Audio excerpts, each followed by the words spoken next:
서울 강남구에서 집주인 대출 20억 원이 가능하다는 아파트 매물이 등장했습니다. 강남구 삼성동 아크로 삼성의 전용 면적 104.9제곱미터, 호가 73억 9천만 원짜리 매물입니다.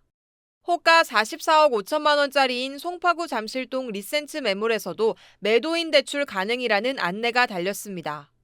금융당국의 고강도 가계대출 총량 규제로 은행권 문턱이 높아지면서 서울 강남권과 경기 일부 지역에서 매도인 금융 조건을 내건 매물이 잇따르고 있습니다. 매도인 금융은 매수인이 매매대금 일부를 매도인에게 빌린 뒤 소유권을 이전받고 매도인이 채권 확보를 위해 주택의 근저당권을 설정하는 방식입니다. 매도인은 조건에 따라 이자 수익을 얻고 매수인은 금융권 대출로 채우지 못한 자금을 조달할 수 있습니다. 현재 규제 지역에서는 주택가격이 15억 원을 초과하면 주택담보대출 한도가 4억 원, 25억 원을 넘으면 2억 원으로 제한됩니다. 집값과 금융권 대출 한도 사이의 간극이 큰 만큼 금융권에서 채우지 못한 주택 매입 자금을 제도권 밖에서 채우는 겁니다. 은행 밖으로 이동하는 주택자금은 사내대출에서도 확인됩니다. SGI 서울보증이 김상훈 국민의힘 의원실에 제출한 자료에 따르면 올해 상반기 민간기업 사내대출 보증액은 8,912억 원으로 전년 동기보다 27.8% 증가했습니다. 이 중 주택자금이 6,603억 원으로 74.1%를 차지했습니다. 시중은행 관계자는 주택 수요가 사라진 게 아니라 은행에서 빌릴 수 있는 돈만 줄어든 상황이라며 DSR상 상환 능력이 충분한 차주까지 총량 때문에 대출받지 못하면서 사내대출이나 가족 차입, 매도인 금융 등 금융권 밖의 자금을 찾게 된다고 말했습니다.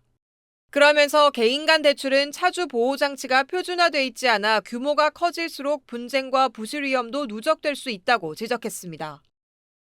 SBS 정다은입니다. 고강도 대출 규제가 이어지면서 집을 파는 사람이 사는 사람에게 매매대금 일부를 빌려주는 이른바 셀러 파이낸싱이 부동산 시장에서 일파만파 확산하고 있습니다.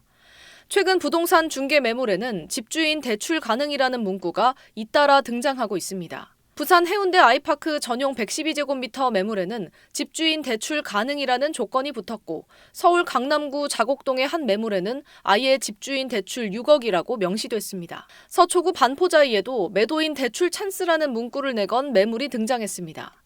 경기도 수원, 광교와 남양주, 다산 등에서도 비슷한 매물이 나오면서 강남 고가주택을 중심으로 활용되던 방식이 지역과 가격대를 가리지 않고 나타나는 모습입니다. 셀러 파이낸싱은 매도인이 집값 일부를 당장 받지 않고 매수인에게 사실상 빌려준 뒤 나중에 돌려받는 방식입니다. 매수인은 금융권 대출로 채우지 못한 매매자금을 마련할 수 있고 매도인은 이자를 받는 조건으로 거래를 성사시킬 수 있습니다. 법적으로 금지된 거래 방식은 아닙니다.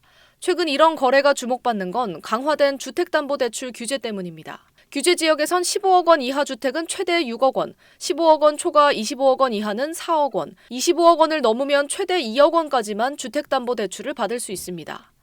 집값이 비쌀수록 매매 가격과 대출 가능 금액의 격차가 커지는 만큼 개인 간 금융으로 부족한 자금을 메우려는 수요가 생기는 겁니다. 최근 이재명 대통령의 분당 아파트 매매도 관심을 키웠습니다. 이 대통령 부부는 지난 14일 공동명의 아파트를 29억 원에 매도한 뒤 소유권 이전과 함께 채권 최고액 17억 7천만 원의 근저당권을 설정했습니다. 다만 청와대는 대출 규제를 우회하기 위한 거래가 아니라 매수인 사정으로 오는 10월 말까지 지급이 유예된 미지급 잔금을 담보하기 위한 조치라고 설명했습니다. 유예기간 별도의 이자도 받지 않는다고 밝혔습니다. 전문가들은 셀러 파이낸싱이 자금 조달의 대안이 될 수 있지만 개인 간 거래인 만큼 위험도 크다고 지적합니다.